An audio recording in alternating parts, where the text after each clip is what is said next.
Children, Akbar reigned from 1556 to 1605, and he was the greatest ruler of the Mughal dynasty and one of the greatest rulers of India. He brought glory to the empire and is called Akbar the Great. You know, Akbar became king in 1556 when he was only 13 years old. Bairam Khan was appointed as his regent.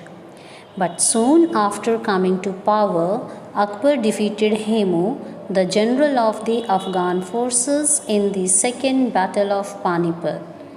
And few years later, he ended the regency of Bairam Khan and took over the government. Then he conquered Gwalior, Ajmer, and Jaunpur.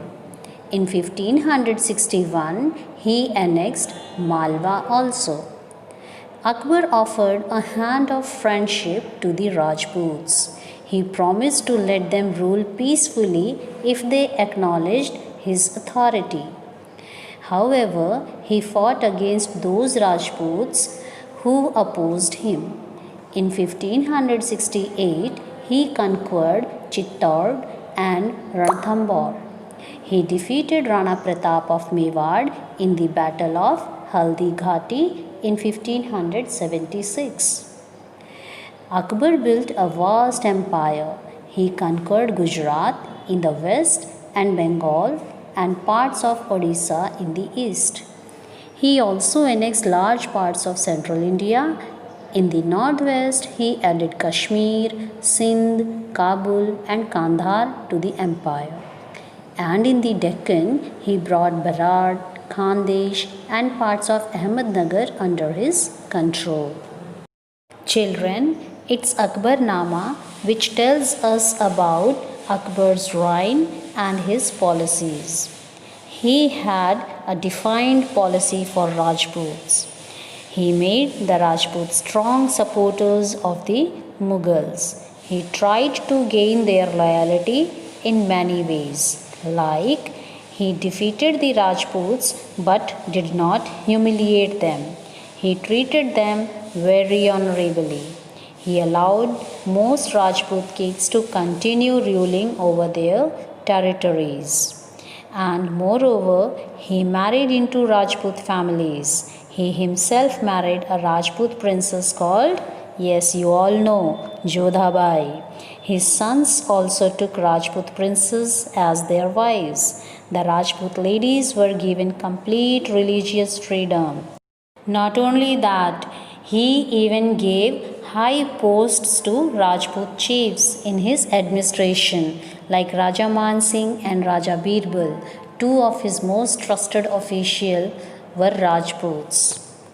You know, children, Akbar realized early that to establish a strong empire, he had to gain the confidence of his Hindu subjects, who were in majority.